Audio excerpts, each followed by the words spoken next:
Today feels like a turning point in Los Angeles. 4 shockwaves hit the locker room, the September plan, and maybe even the balance of power in the AFC West. There's a quiet shift at a position nobody notices until a crisis. A name the head coach just put in a bulletproof vest, a special teams warrior back to jolt the third phase, and a young target who might redefine the offense's identity. Which one tips the scales for you? Astonished, you won't believe what we've got today. So grab a seat, drop a like, and let's dive straight into the news. Are you really ready? The plot twist starts at the most overlooked spot on the roster. 12 months ago, the front office was racing the clock for security at the backup role. Now the conversation starts with confidence and ends with phones lighting up. The reason is simple: performance. A young QB raised the level in August. The locker room noticed, and so did the market. On the other side, an NFC contender that gambled on 2 solutions ended up with uncertainty. When that happens, opportunity knocks. With Trey Lance turning reps into rhythm and rhythm into production, QB2 looks locked down. That changes the board for Taylor Heinicke, the quiet hero of 2024, who suddenly becomes valuable trade currency. Is there a buyer? Dallas stands out as the most likely. Joe Milton had a historic Week 18 afternoon, but the preseason brought a steep crash back to earth. Jerry Jones, meanwhile, has never been shy about paying for immediate insurance at backup quarterback. He did it when he acquired Lance, and again when he traded for Milton. Here's where the math kicks in. The Cowboys gave up a 2025 fifth-rounder for Milton and got a 7th back.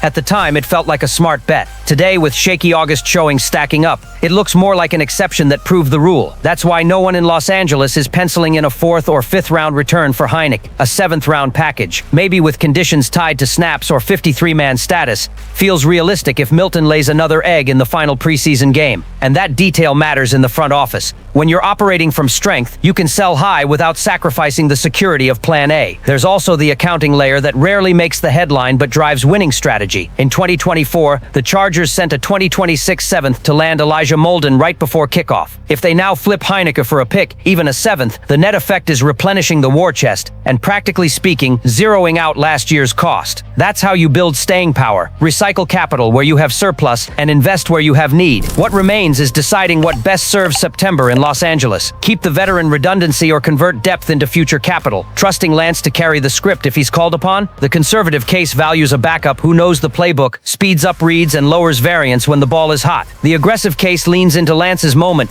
command in the huddle, crisp intermediate accuracy, enough mobility, and growing chemistry with his receivers. In both scenarios, the decision is about controlled risk and a cool read of the market. If the price climbs because a rival panics, you consider it. If it falls below your internal value, you sit tight and keep the luxury for a few more weeks. Either way, the core idea holds. Operate from strength, not fear. The fan base is split, and that's healthy. Some worry about surrendering insurance in a brutal schedule. Others want to monetize while the league's backup QB shelf looks thin. There's also the auction factor. If Dallas hesitates, one August injury is all it takes for another suitor to surface with a similar offer. For the front office, it's a game of price and timing. Take calls, set the market, and if the right offer hits, capitalize without diluting competitive identity. And that wasn't even the most surprising part of the day.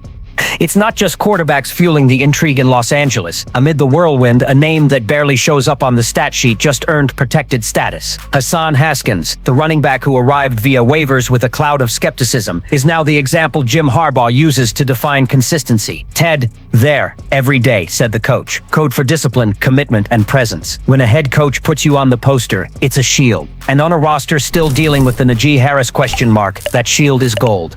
Here's the curious detail. Haskins didn't even play against the Rams. No injury, no official vet rest, just a message. The staff has seen enough and won't risk a reliable soldier in August. That changes the RB3 battle, where Kamani Vidal and Raheem Rocket Sanders are fighting for survival. Vidal left practice earlier this week with an injury, cracking the door even wider for Sanders to claim ground. That's NFL life. A tweak becomes opportunity, and one snap can be worth a contract.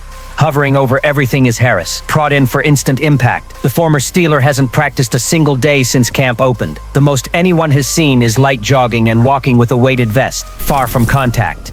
2 weeks from kickoff, it's tough to believe he's lining up on opening Sunday. Harbaugh deflects questions and avoids confirming an NFI designation, but the evidence is plain. Harris is drifting further from the line of scrimmage. For the offense, that means rethinking combinations, adjusting snap shares, and above all, trusting depth. That's where Haskins' value spills over. He's not just a guy who can tote it a few times in the second quarter. He's a core special teamer, an anchor in kickoff and punt coverage, and that matters when you're building an identity on discipline. A player who's dependable in multiple phases means fewer painful cuts elsewhere. It's a puzzle, and Harbaugh made it clear which piece isn't leaving the table. Fans are reacting in two waves. Some are fired up because they see the reflection of the new coach's philosophy, daily work over empty hype. Others wonder if this signals a deeper issue if Harris can't ramp up. Does the backfield lose juice? Every time someone raises the concern, another fan counters, "I trust the guy who's out there every day, not the name standing on the sideline." That back and forth shows the debate already moved beyond tactics into emotion, and that emotion is the fuel that keeps this season's fire burning. Meanwhile, Sanders gains ground, Vidal races the clock, and Harris remains a question mark. In the middle of the chaos, one name is safe: Haskins. Harbaugh's clarity removes suspense in one spot and amplifies it in another. And if that already heated up the debate, wait until you see what's next. Just when the rotation seemed set, a detail pops that could reshape the third phase. Del'Shawn Phillips's return to practice barely registered for highlight chasers, but for anyone who really knows the NFL, it's a roster-building swing. The veteran linebacker on his 6th team in 7 seasons brings something that never trends on social. Roughly 1,400 special teams snaps. That means experience, discipline, and impact in the invisible moments that decide drives.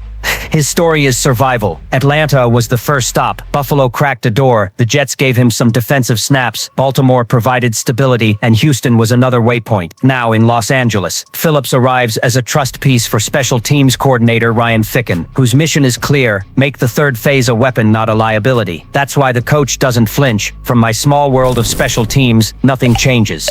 His track record speaks louder than the time missed this offseason. Translation: conviction. The symbolism matters. While fans chase receivers, quarterbacks, and splashy contracts, true winners value gears like this. Phillips won't help your fantasy team, but he might be the guy who prevents a 50-yard return, forces a muffed punt, or flips the field so Herbert starts short fields. Those plays swing entire narratives. The fan base is split here too. Some ask, why invest in a veteran who's bounced around? Others get it. If you've lasted 7 seasons in that role, you have traits that don't fit in a scouting line. Discipline, recognition, silent impact. Phillips may not be a star, but he represents stability in a phase where the Chargers have often stumbled. Think about the wins that slipped away on special teams details in recent years. His presence matters in the locker room as well. Young players learn by example, not speeches. When they see someone who built a steady career by being indispensable at what most ignore, they understand there are multiple paths to longevity in the NFL. That builds culture, and culture is the foundation of what Harbaugh is trying to install in Los Angeles.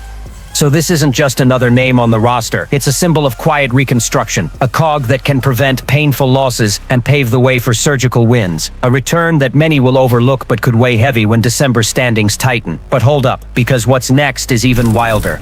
Just when you thought nothing else could stun you, the payoff hits in the passing game. For years, the criticism was fair, a chronic failure to surround Justin Herbert with young receiver talent. In 2025, that storyline now has an exception big enough to change outcomes. Lad McConkey, the second-round pick the Chargers traded up to get, stopped being a bold bet and became a rising star fast. The comparison writes itself.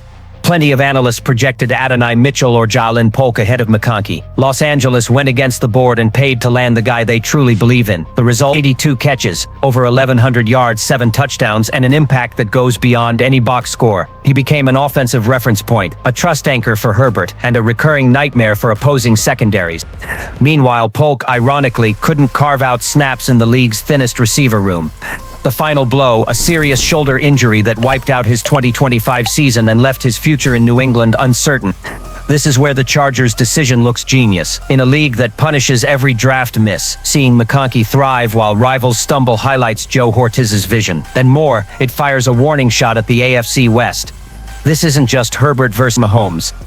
It's Herbert with a dynamic separator who can attack intermediate zones and rack up yards after the catch. Weapons like that redefine offenses.